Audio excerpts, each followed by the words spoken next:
Okay, I'm sorry. We're starting now. Hello, so good morning, good afternoon, and evening, everyone, and welcome to this webinar on Article 6, What is at Stake? My name is Yamit Deniet. I am a senior associate at the World Resource Institute, leading its program on UNFCCC negotiations. You all remember the landmark 300-page of rules adopted in Katowice after 3 years of intense negotiations.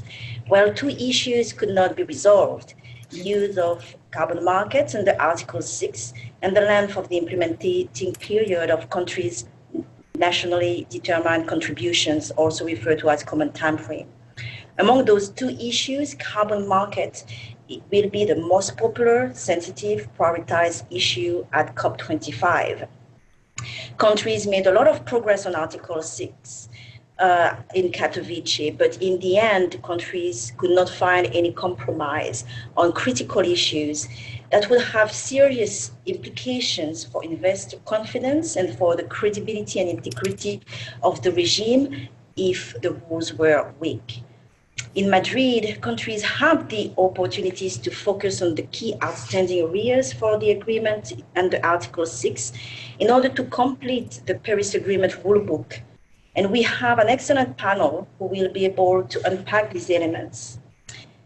The discussions on Article 6 are notoriously impenetrable to outsiders because they are very technical, with many acronyms and insiders lingo. So let us see the magic from our panelists who will unpack concepts like corresponding adjustments to avoid double counting, avoiding double use of emissions reductions from Article 6 mechanisms, transition from the Kyoto Protocol mechanisms to the Paris Agreement mechanism, and the share of proceeds. So during this webinar, attendees will remain in listen-only mode. Participants may raise comments or questions throughout the webinar by typing them into the questions box with you, which you can access at the bottom of your Zoom webinar screen.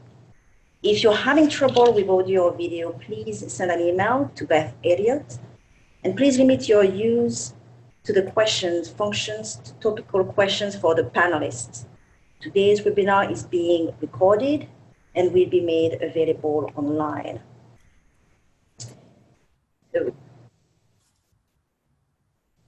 So today we will have Kelly Levin as the first panelist, who is a senior associate at World Resource Institute. She focused her work on supporting countries in the design and tracking of climate commitments, as well as planning for long-term transitions associated with decarbonization. She follows closely the negotiations, especially the one on Article 6, and she will be followed by Kelly Kaiser, Associate Vice President of the International Climate at the Environmental Defense Fund, where she leads EDF's work to promote ambitious and effective global climate actions. She's also a former negotiator for the EU, and she also includes in a program working on the international civil aviation organizations and maritime organizations too. And the last panelist, not least, will be Mandy Rambarus. She's an Article 6 negotiator from South Africa, and she brings a wealth of experience in both the carbon and sustainable development arenas. She's been heading the climate change and sustainable development for Eskom Holdings, the national own electricity utility of South Africa, so bringing that private sector inside as well. So presentation will be followed by questions and answer, and I leave you now to enjoy, starting with Kelly Levin. Terrific, thanks. If you could go to the next slide, please. Terrific. So as Yamit said, most of the Paris Agreement rulebook was decided last year in Katowice, but this critical package of rules related to Article 6 of the Paris Agreement has yet to be decided. Currently, over half of NDCs, constituting more than 30% of global emissions, include the use of international cooperation through carbon markets to help achieve their targets. According to AIDA, the potential benefits to cooperation under Article 6 include cost savings of $250 billion per year in 2030. And if these savings are translated into enhanced action, then Article 6 could result in 50% more abatement by 2030 at no additional cost. If you go to the next slide, please. But there are many issues at stake. The way in which Article 6 rules are designed can ultimately make or break the environmental integrity and ambition of the Paris Agreement. Namely, there are 4 issues at stake that we've identified. First is double counting. While the Paris Agreement is clear that double counting must be avoided in Article 6, the extent to which double counting is actually avoided depends on the way in which the accounting rules are operationalized. If double counting, including double claiming of emission reductions among parties, results, it will potentially also result in an increase in global emissions and weaken the already inadequate NDCs. Second, additionality. The way in which Article 6 is finalized will dictate whether emission reductions under Article 6 will be additional to what would have occurred in the absence of Article 6. If non-additional reduction units are used, the ambition of the NDCs will be watered down further. Third, delivering increased ambition and progression. Article 6 can be designed in a way that supports increased ambition. For example, determining whether subsequent NDCs will be incentivized or disincentivized to increase the coverage of greenhouse gases in sectors, and the extent to which Article 6 results in an overall mitigation in global emissions, which we'll talk about. Article 6 can also drive more cost-effective emission reductions. And lastly, financing for adaptation and Article 6 activities. The agreed rules for Article 6 will either facilitate or hinder the flow of finance available for Article 6 activities because investor confidence depends on a credible carbon market. Barriers could introduce market distortion or make participation difficult. In addition, the rules can impact the contribution of finance available for adaptation, including through a share of proceeds levied to support the adaptation fund, which Mandy will talk about. If you could go to the next slide, please. Article 6 has 3 operative paragraphs. First, Article 6, paragraph 2, 6.2, provides an accounting framework for international cooperation. Parties are requested to develop guidance for robust accounting to be applied where cooperative approaches involve the use of internationally transferred mitigation outcomes, or ITMOs, towards achieving the NDCs. It's worth noting that Decision 1, CP21, makes clear that double counting is to be avoided on the basis of a corresponding adjustment, which we'll discuss. Second, Article 6, paragraph 4, 6.4, establishes a central UNFCCC mechanism, which is somewhat akin to the Kyoto Protocol's clean development mechanism. Parties are to adopt rules, modalities, and procedures for this Article 6.4 mechanism. And lastly, Article 6, paragraph 8, establishes a work program for non-market approaches. If you could go to the next slide, please. So the first issue we're going to talk about is corresponding adjustments. If you go to the next slide, please. Next slide. So double counting occurs, for instance, when a carbon credit created in one country is transferred to another country and both count the results towards their NDCs. This is expressly prohibited in Article 6 because it leads to an increase in global emissions.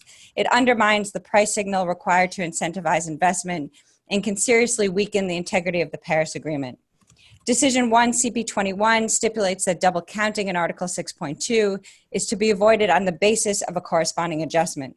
So essentially, if one country transfers a mitigation outcome, they make an adjustment, for example, by adding a ton to their emissions total derived from their greenhouse gas inventory, so that they are no longer claiming the underlying reduction. And once the transferring country makes the adjustment, the acquiring country is free to claim the ITMO, and they subtract a ton from their emissions total derived from their greenhouse gas inventory. Double counting is avoided because these adjustments correspond, one addition and one subtraction. In practice, implementing the corresponding adjustments is more complicated. If you go to the next slide, please. So here's an example. In this diagram, 30 ITMOs are transferred from country A to country B. Country B adjusts its NDC relevant total to reflect these ITMOs, whereas country A adjusts its NDC relevant total upward by 30 to ensure that it is not double counted between the two parties. In this diagram, the total amount of mitigation between the two parties, 60 units, is the same whether the transfer has occurred or not, but the transfer allows flexibility for country A, the transferring country, in how it achieves its targets. It can source more cost-effective mitigation in country B and use that towards its NDC. If you go to the next. This is important because it avoids double counting, and I'm just going to show you a little cartoon which exemplifies what double counting looks like. So here's Sam, who undertakes building a wind farm. He offsets fossil fuel use, and he gets a hard-earned trophy for his emission reductions. Next slide. Sam sells his credit to Pedro, who is purchasing the credit from Sam, as it is more cost. Sorry, can you stay on the slide, please? Thank you. Who is purchasing the more cost-effective mitigation, and it's more cost-effective than reducing emissions in Pedro's country. If you go to the next slide. And then Sam has an idea. He misses his trophy dearly, and he decides to build another one. If you go to the next slide. But Sam's trophy is not the real deal. It is made of popsicle sticks, and it is falling apart at the seams. Next slide. And now both Sam and Pedro are double claiming these emission reductions. One is the real deal, and one is not. Next slide. And meanwhile, the Earth is getting hotter and hotter. And corresponding adjustments ensures that this does not happen, that you don't have two trophies happening and you don't have double claiming of the same emission reductions. If you go to the next slide, please. There are many different issues under discussion in the negotiations with regard to corresponding adjustments, and we're going to talk through several of them. And first wanted to talk about non-greenhouse gas targets. If you go to the, yes, thank you. Many headline NDC or NDC components are framed in non-greenhouse gas terms. They present a particular challenge in terms of emissions-based accounting, which by definition uses greenhouse gas emissions as its basis. For example, in the case of a renewable energy target, two parties are engaged in a transfer, but they may have very different emissions impacts associated with the generation of renewable energy. Should these countries be limited in their access to Article 6? If not, how do you account for them and how do you make a corresponding adjustments? If weak rules are agreed, you could have trading of outcomes that aren't comparable, and that would lead to inaccuracies and potentially a rise in emissions. And if the Article 6 rulebook is agreed at COP25, it may be that these concerns are taken up in a work program after 2020. If you go to the next slide. The next, we're going to talk about how to make a corresponding adjustment for single and multi-year targets. If you go to the next slide. Most 77% of NDCs, constituting 97% of global emissions, are single-year targets. And this means that they specify an emissions target only for a single future year, 2030, for example. Other targets, known as multi-year targets, are defined over several years. So, for example, the period 2021 to 2030. Single-year targets pose a particular challenge because buying parties could count many years of accumulated mitigation outcomes towards a single-year emission target in the absence of rules prohibiting them from doing so. If you could put yourself on mute, please. Thank you. Several approaches are being considered to address this issue. It remains to be seen whether all parties must pick the same approach or whether they can choose. And what's at stake is the amount of mitigation required for parties with single-year targets to achieve their targets. If you go to the next slide, please. Another related issue and corresponding adjustment is accounting for sectors and greenhouse gases not covered by the NDC. If you go to the next slide. So the issue here is relating to both Articles 6.2 and 6.4, and it is whether, and if so, for how long, parties can transfer emission reductions that they achieve outside of sectors and gases covered in their NDCs. So for example, if a country doesn't have, sorry, if you could go back to the previous slide, please. Thank you. If a country doesn't have an economy-wide NDC, can it pursue emission reductions in the excluded sector, for example, waste? And would it be eligible to transfer these emission reductions to another country? Those in favor of allowing such transfers point out that double counting would not be an issue because the emission reductions don't count towards the achievement of the transferring NDC. So allowing trade in sectors and gases not included in the NDC, they would claim also encourages investment in technologies that may not otherwise receive finance. But those against allowing such transfers suggest that doing so would provide a perverse incentive for countries to avoid expanding the scope of their NDCs. Another point of disagreement is whether these outside of scope mitigation outcomes would be subject to a corresponding adjustment if and when they're transferred internationally for NDC use.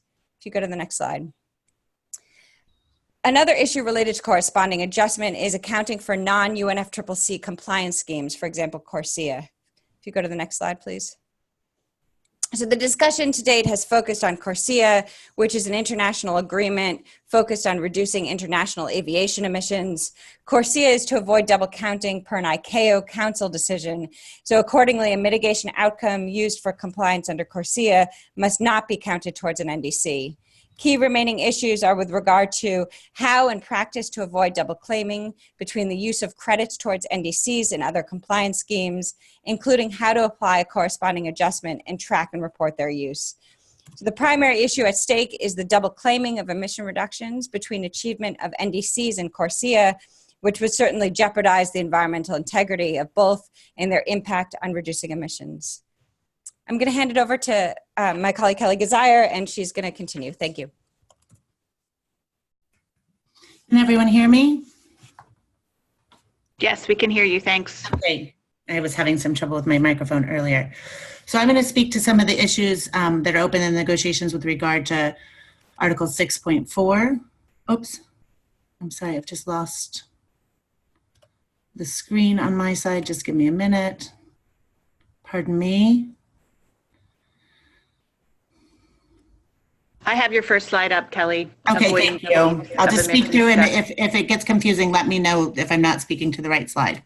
Okay. So the first is avoiding double use in 6.4 or what we call accounting for 6.4. So while parties agree that corresponding adjustments will be made to Article 6.2 transfers, because this is explicitly referenced in the Paris Agreement's accompanying decision, Decision 1 CP21, they have yet to agree on whether and how Article 6.4 emission reduction credits, which are transferred internationally for use towards NDCs or for other purposes, would be accounted by the host party. The majority, and I have to say it's the vast majority of parties, argue for a corresponding adjustment to be applied by the host party when 6.4 units are internationally transferred. In this way, we would avoid double counting of the underlying emission reductions in the way that Kelly just outlined. These parties also suggest that when 6.4 emission reductions are transferred internationally for use towards an NDC or for other purposes, they basically become an internationally transferred mitigation outcome, an ITMO.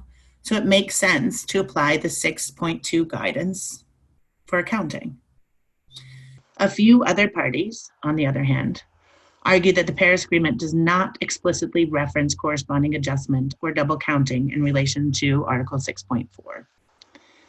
They point out that the explicit additionality requirement in Article 6.4 means that double counting through corresponding adjustments is unnecessary, because if an Article 6.4 activity is additional to what would have otherwise occurred, the emission reduction cannot be counted towards the NDC. And if it's not counted towards the NDC by virtue of being additional, it cannot be double counted. I know that's a lot, so maybe we can take questions on that if that's not clear. For these same parties, the scope of the NDC is determined in terms of the actions and activities included. So if Article 6.4 activities are outside of this scope, they are additional to the NDC, and the avoidance of double counting is unnecessary. I think most other parties in the room and EDF would note that this argument misses the fundamental question of double counting, which is, are the emission reductions counted twice? Instead of getting caught in all the technicality. And if they are, then we know that this can seriously undermine the integrity of the Paris Agreement. Next slide, please. Then I just wanted to discuss an area of the negotiations that's become much more of a focus in this year, and that's the issues around baselines and additionality.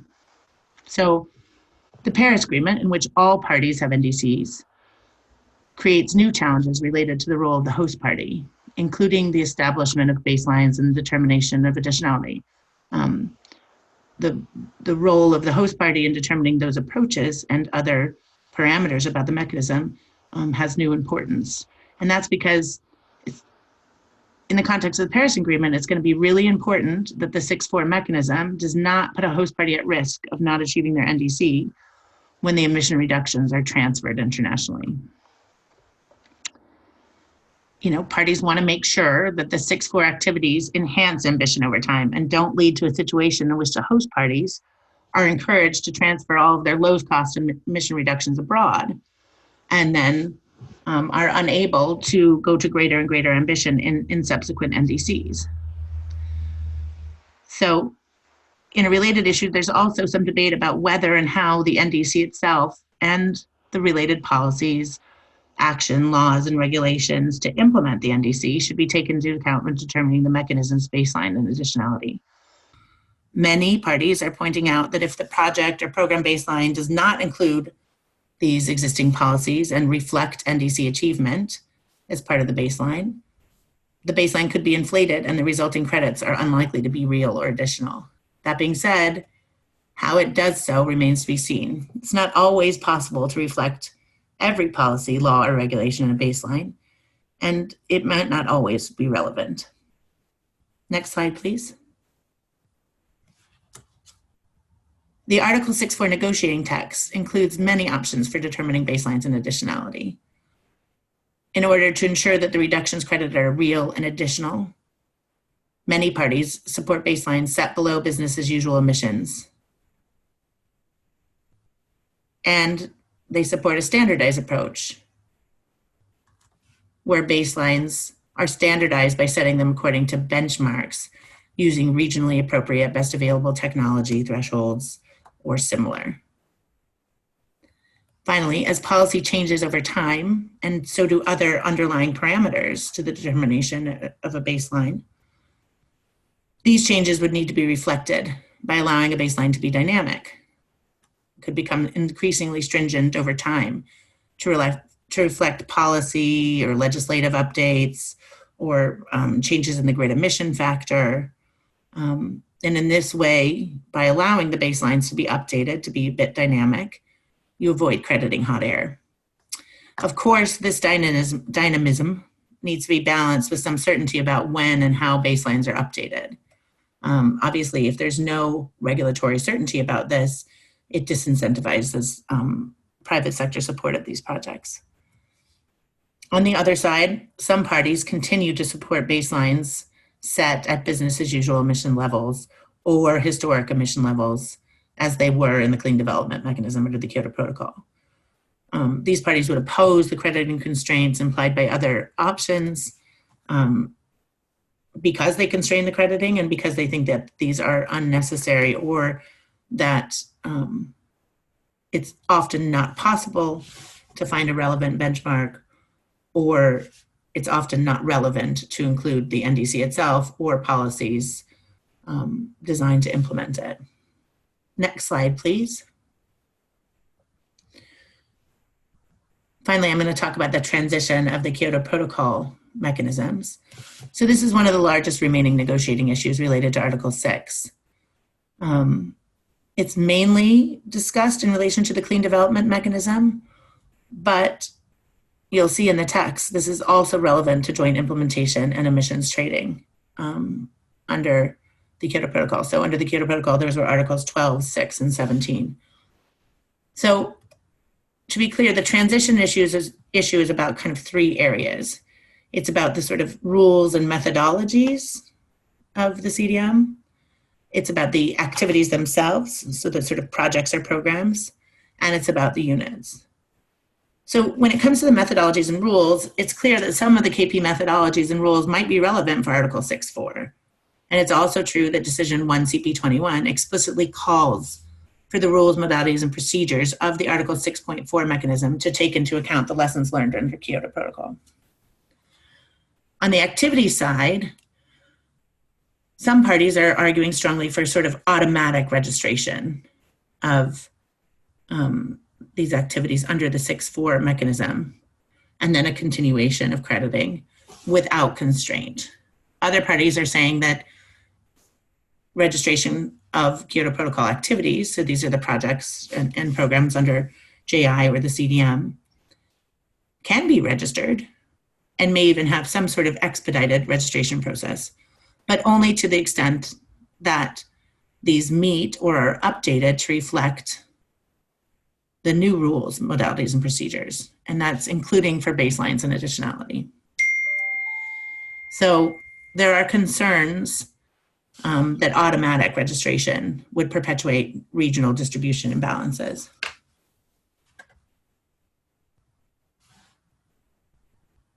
And then finally, we've got the section on units, the issue of units. So a recent study found that there are potentially 4 billion tons of surplus that could be transitioned from the Kyoto Protocol. These are existing units or units that could be issued.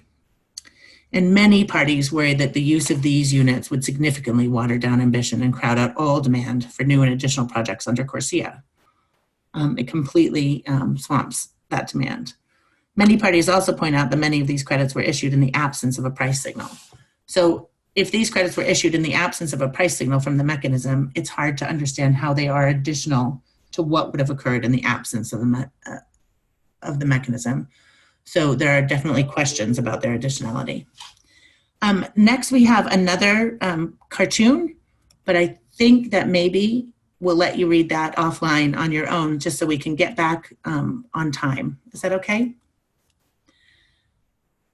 I think you should do it real quick. You think I should do it real quick? Okay.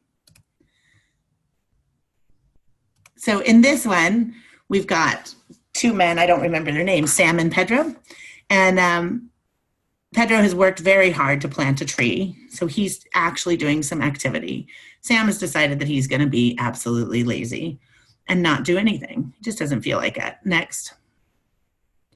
So he's put down his shovel and he's going to walk away from that. Next. And he notices this man, who I haven't named yet, and he's sitting by the pool, sipping his drink, and he's got a box of old stuff. Next slide. Well, Sam thinks that's pretty interesting. So he offers to buy the old stuff from poolside lazy guy. And he sees that it's a box of old credits in the form of popsicle trophies. And it has to be said, one thing we will say is we're going to update these dates because credits issued in 2012 and even in 2014 did have a price signal, so might be additional. More relevant would be later dates like 2018-19. But anyway, there's a box of old stuff. And as I said, recent studies have shown that the potential for that old stuff is up to 4 billion tons. So that's a really big box. The poolside guy gives these popsicle trophy old credits to Sam. Next. And they both sit by the pool and do absolutely nothing in terms of climate action. Finally, the planet burns. I'm now going to hand off to my colleague, Mandy Rambrose, who's going to talk to us about the final set of issues on these slides. Thank you, Mandy. Over to you. Thank you, Kelly. Can you all hear me? Yes, we can hear you. Thank you. Great, thanks.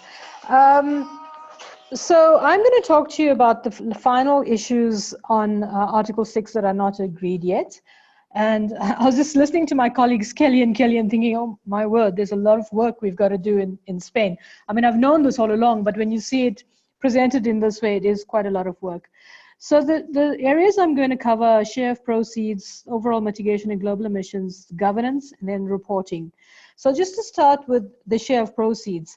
So this is an amount, or it could be units or money that is levied on transactions and used towards a particular purpose. We have precedents for this under the Kyoto Protocol's Clean Development Mechanism. The share of proceeds was set aside for administrative purposes and to support the Adaptation Fund. So in Article 6, paragraph 4 and 6 states that a share of proceeds from the Article 6.4 mechanism is to cover administrative expenses as well as to assist vulnerable developing countries to meet the costs of adaptation. However, and this is where the issue comes in, this is not specifically linked to Article 6.2, the share of proceeds, that is. So parties have not come to an agreement where the share of proceeds will also apply to Article 6.2 activities. So there are two camps. There are those that think it does apply, and there are those who think it definitely does not apply.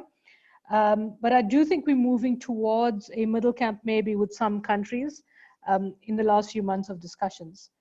But there are two primary arguments being cited for applying a share of proceeds to Article 6.2. Some parties have argued that if a share of proceeds only applies to Article 6.4 activities, it would disadvantage Article 6.4 in the marketplace relative to Article 6.2. So it's an issue of balance and fairness. Second, some parties also point out that adaptation is significantly underfinanced, and applying a share of proceeds more broadly is critical for financing adaptation and creating predictability and sustainability for the adaptation fund.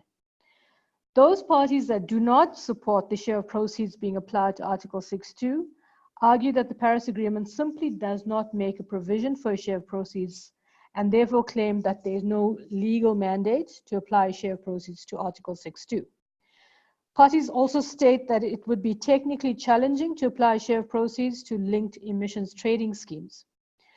In addition to the applicability of share of proceeds to Article 6.2 activities, there are other technical questions remaining related to, for example, how the share of proceeds will be operationalized under Article 6.4, and if applied to Article 6.2, if we get there in terms of agreement, then how do we operationalize it under Article 6.2?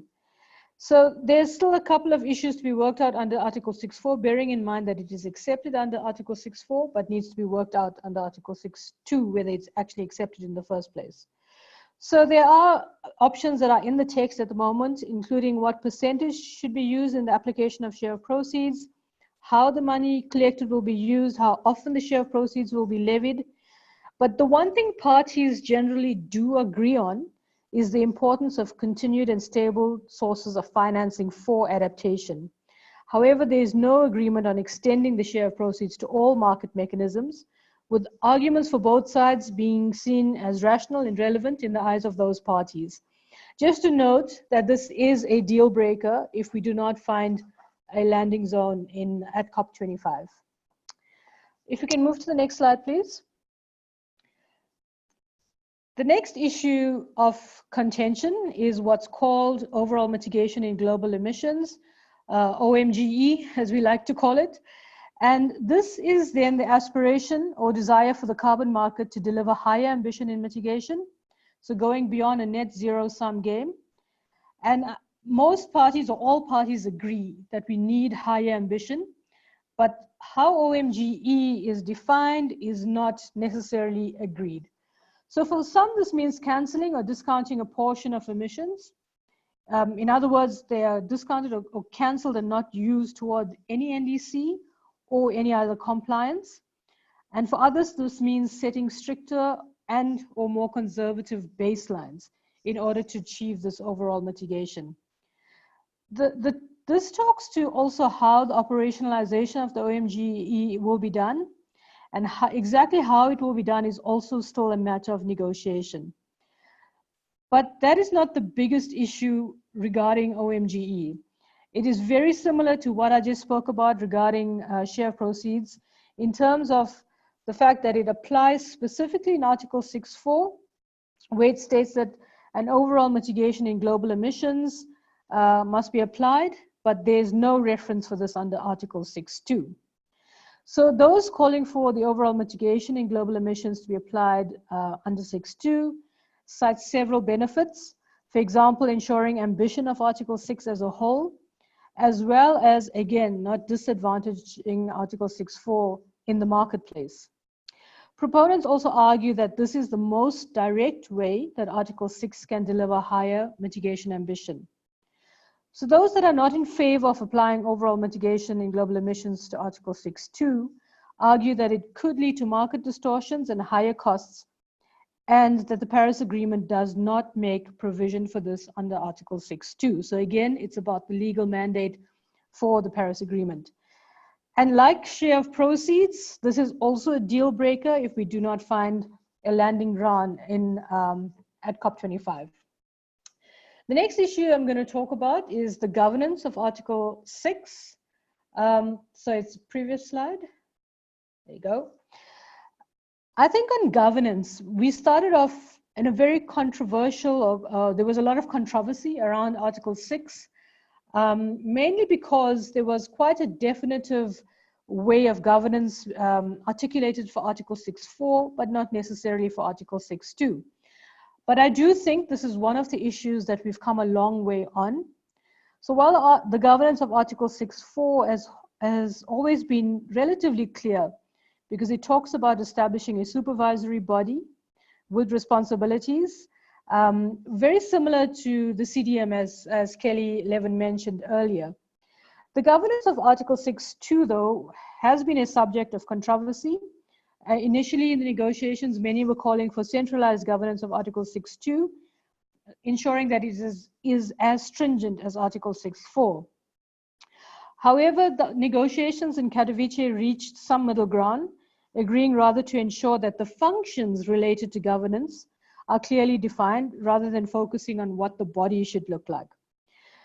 Under Article 6.4, there are still some issues left to negotiate. For example, the composition of the supervisory body and its rules of procedure. Under Article 6.2, parties still need to agree on the reporting and review cycle, information requirements, and the separation of duties between the Article 6 review team and the Article 13 review team. I'll talk to that a little more in a second.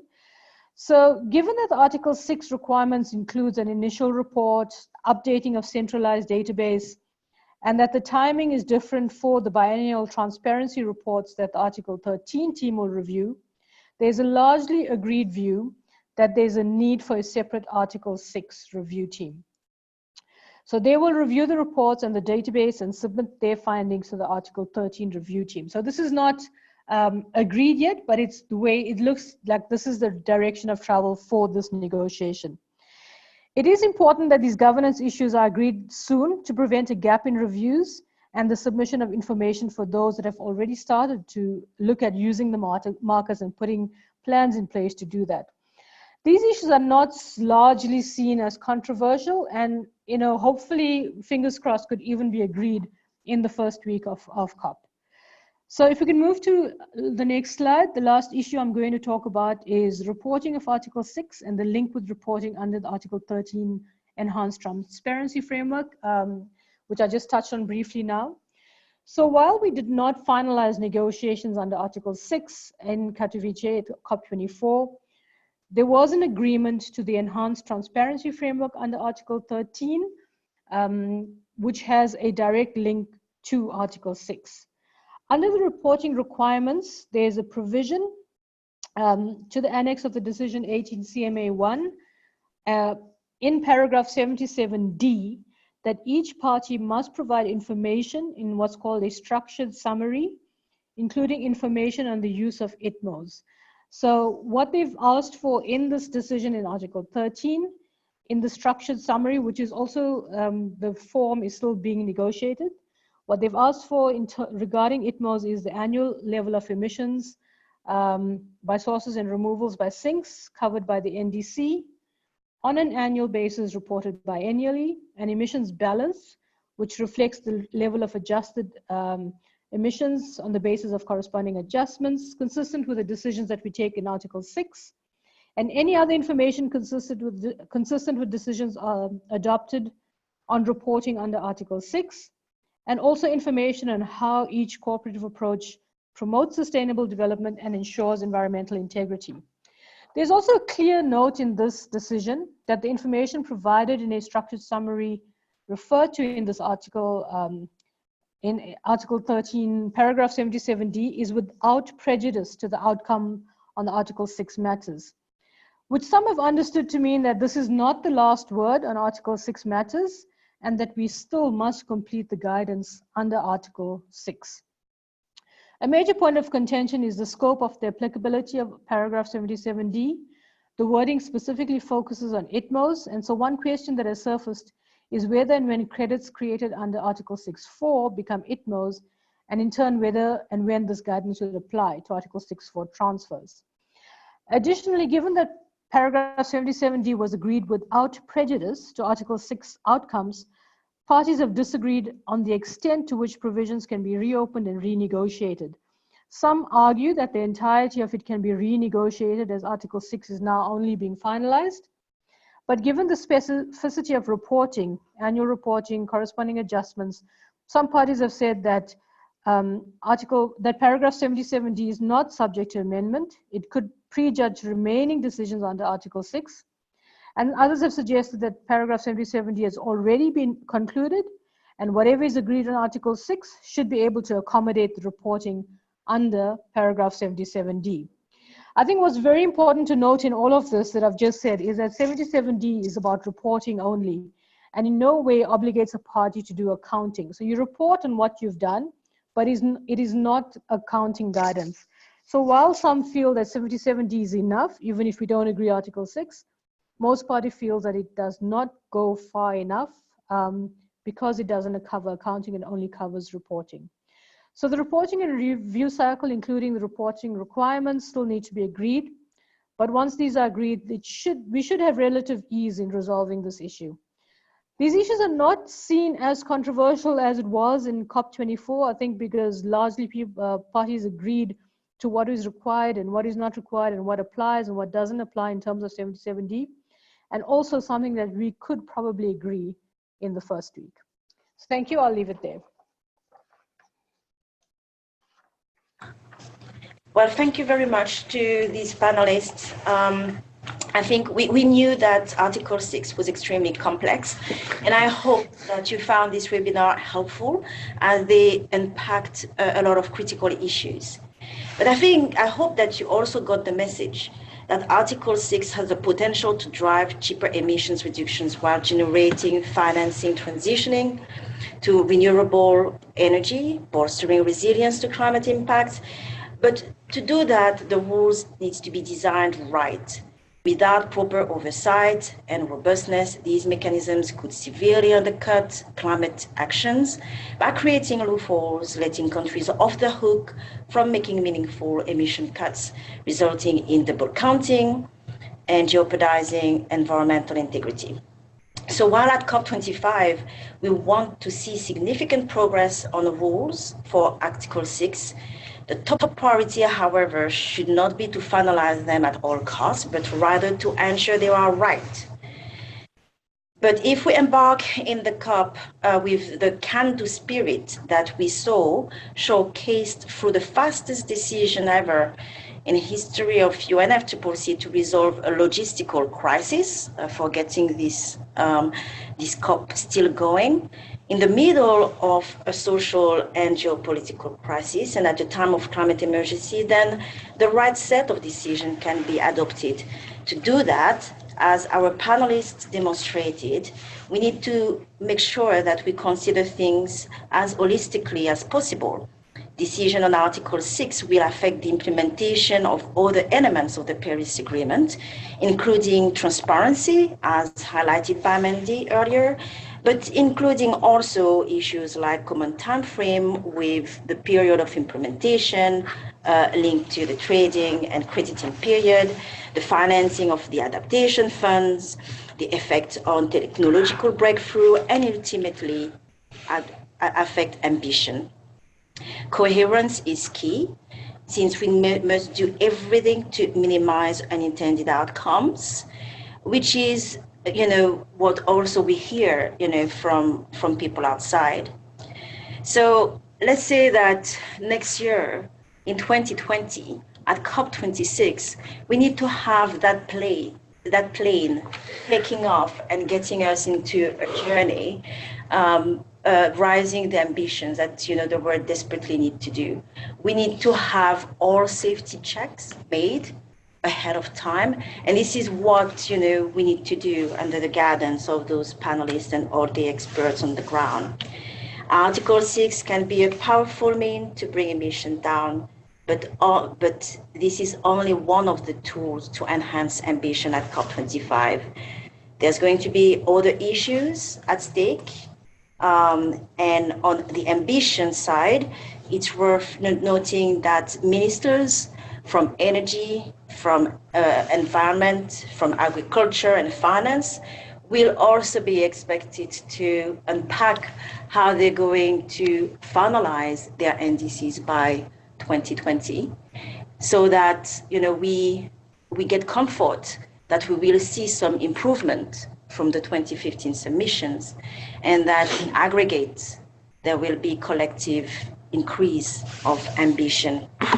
And this ambition is very important, since without that there will be exacerbated losses and damages And loss and damage is also one of the issues that we will hear at the COP. But yes, you got the picture. Let's get to work. Thank you.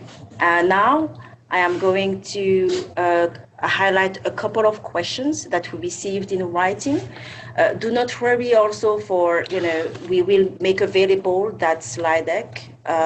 We may have had a couple of technical difficulties, but let me raise a couple of questions, to the panelists. First is, who are the main influencers in the negotiation process? So, my guess for that is that, first of all, you would have different inferences for different issues potentially, and then trade-offs in between. But I would like to leave maybe one of you to take this before getting into the other questions, and I will just probably stop with 3 at the moment. So do any of you, Kelly, Kelly? Sorry, Yamit, can you, I'm just looking at the questions here. Can you, or Beth, just speak to the availability of this webinar after it's over? I see there's 3 or 4 questions on that. So maybe. Yes, what I said is that this webinar has been recorded, so it's going to be made available, and the slide deck as well is going to be made available on our website. For anyone who registered, who's on today or who was not able to join us today, it will also be on the WRI event page. So I'll make sure that everyone who's, contacted us about the webinar has all the appropriate links. Yeah. Okay, thanks. So who wants to take that first question on the inferences? The inferences or the differences? The influencers, so, who are probably the key countries, influencing the outcome of the negotiations. Mandy, do you want to take that one?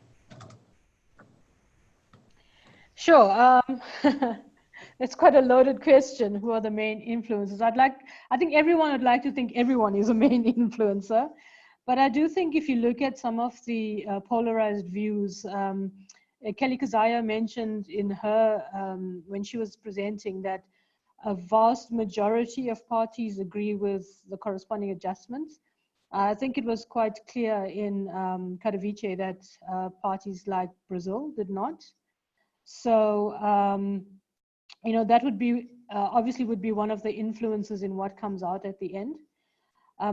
So Brazil would be one of the parties, but I think we mustn't overlook things like the share of the proceeds, which is actually all developing countries agree on the share of proceeds being applied to Article 6.2. So that could also sway which way we go here. Then there's also the overall mitigation in global emissions, which is a very strong AOSIS position and supported by some other parties, which could also sway things. So I think it's, there's a number of pet issues. There's a number of issues that could sway the decisions either way. And I think it would be remiss to overlook some of these parties. So when we say main influences, it's not a very comfortable question in leaving out parties, because I think everybody has a thing that they're quite stuck on. There are some that are more willing to reach landing zones and talk about middle grounds than others. But I think overall, we always talk about Article 6 has to be completely agreed. There's no package deals here. Thank you, Mandy. I think, yes, you covered it very well. I will take now the 2 questions emerging on CORSIA and ICAO. Whether or not this could only be used as ITMOs, and whether this could threaten incentives. So I think that, Kelly, can you look at those questions and answer them? So I see a question here, CORSIA won't be considered as NDC. And another question about whether or not CORSIA is the only other international compliance system, or if there are others. So no, CORSIA is not considered as an NDC, but CORSIA is another international mitigation system. And it's clear that double counting between the NDCs and CORSIA would erode the integrity of both systems. So we need to design an accounting system that would deal with that. Right now, the text doesn't specifically mention CORSIA, and that's because, we need to be writing a text that's future-proofed. And although CORSIA is the most obvious example of such another international mitigation system, there may be others in the future. And so the text needs to be written more generally. And Kelly, I think you may be looking at the answered Q&As. There are some in the open tab at the top. There were a few questions related to CORSIA, if you can see them. Or maybe you can just. Yeah, I can't, I'm sorry. You answered some of the questions because those on CORSIA have disappeared now. I think this is good. So you covered them, it seems. There's another question about, isn't the negotiations limited by what was set in Paris, meaning would corresponding adjustments in Article 6.4 go beyond the mandate that was given to be negotiated, legally speaking? Mandy, why don't you take that one? Sure, happy to take that one. So there's a lot of questions around what is agreed in Paris and not reopening the Paris Agreement. But the discussion around Article 6.4 is when Article 6.4 activities or Article 6.4 outcomes are transferred internationally, they then become, in the minds of majority of parties, then become Article 6.2 activities. So when it involves an international transfer, it falls under the Article 6.2 guidance, which generally speaking is the accounting guidance.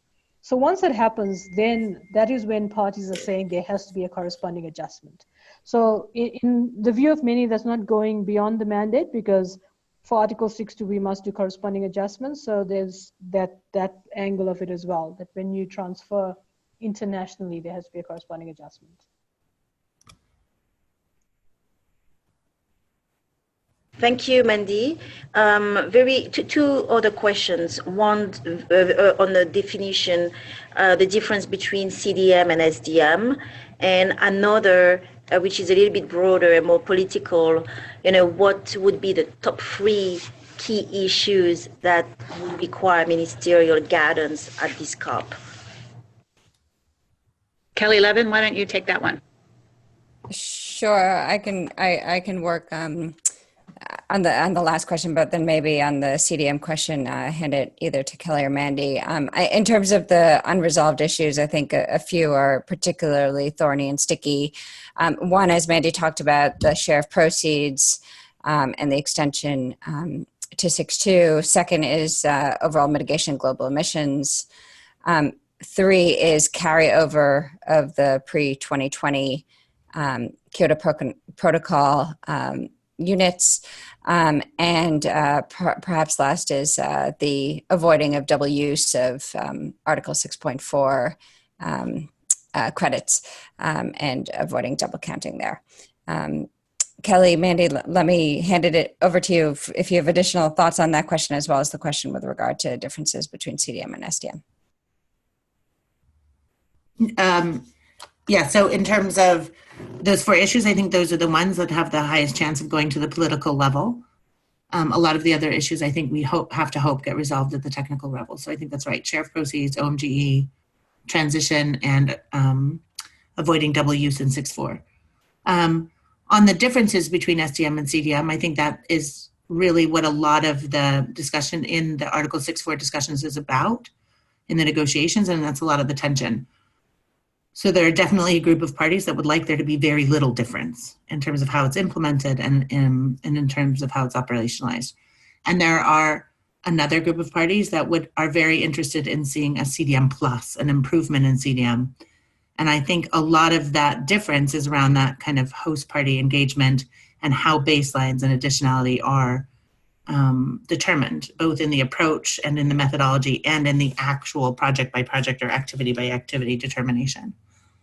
So I think that those are the main differences. But there are certainly a group of parties that would like it to remain pretty much unchanged. Thank you, Kelly. I've got two additional questions. The first maybe to Kelly Levin on, clarifying the use of ICAO for Atmos as per paragraph 77D.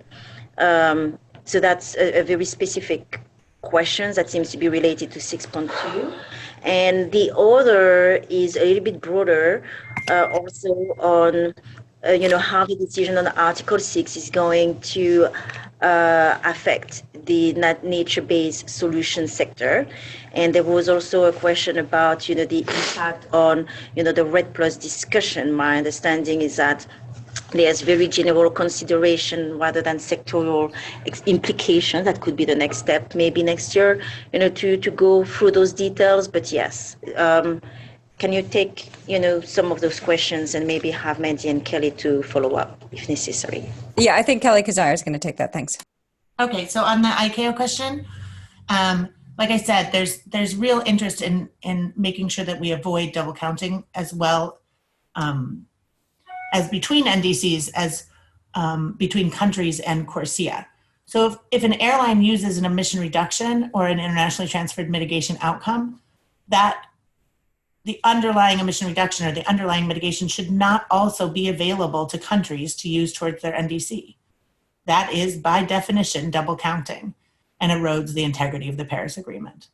So the Article 6 itself is framed in the context of use towards NDCs. But because we know that this is a real issue for environmental integrity, parties are working to reframe it to make sure that we incorporate that. And in paragraph 77D, you'll see there's kind of a term of art that's being used to cover CORSIA, which is this authorized for international mitigation purposes other than NDC achievement. So through those words, CORSIA is covered already in the transparency framework. But as Mandy points out, there are limitations to what that implies for parties.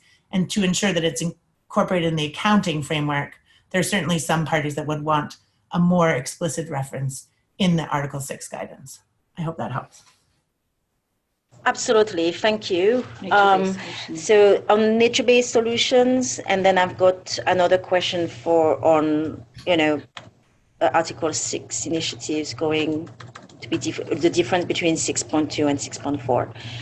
Yeah, Kelly Levin, why don't you take both of those questions, address nature-based solutions and then the differences between 6.2 and 6.4. Sure. I think on nature-based solutions, the conversation has been focused on, to date, most of these larger issues without any kind of specific focus on sectors. Some of the text certainly, hints to these issues, whether or not you have coverage of enhanced removals as addition to emission reductions. It's possible that this will creep up in the negotiations. There are some countries that certainly want to ensure that Article 6 provides a finance for forest-related activities, for example. Some others that feel like the RED Plus finance mechanism is kind of more of a viable incentive and signal, financial signal. So I think it remains to be seen how much this kind of creeps up in Madrid, but certainly these overall topics have been much more of a focus of conversation to date. And with regard to the kind of differences between 6.2 and 6.4, so Article 6.2 is focusing on the accounting for the authorized international transfers for use towards NDCs or CORSIA, for example, including like a linked emissions trading scheme if the EU were to link with Switzerland and other transfers. Article 6.4 establishes a mechanism along with the associated rules and modalities and procedures for credits that are generated from this newly created central mechanism. So that's really kind of the main difference. Article 6.2 is focusing on the accounting for the transfer, and Article 6.4 is establishing that mechanism for crediting. Thank you, Kelly. I've got another question on, I think it will be the last, but it is more political in the role of the US negotiating team at the COP, now that Trump has formally pulled out. effective next year. So we know that indeed the United States has had a very strong hold on the negotiation, very influencing. We believe that the United States is going to remain engaged in the negotiations, including on Article 6, not least because there's one state that will be engaging in trading with other states in other countries, like between California and Quebec. So they will remain very much mobilized on these issues. How the rest of the world will react on their engagement remains to be seen. But we need also to remember that the United States is part of a broader group, the umbrella group, where you do have Canada, Australia, Japan, and they can also, continue to use this group to pass also some of their positions. So let's see, what will happen in the next, what is the next 2 weeks and in the next year. There's really.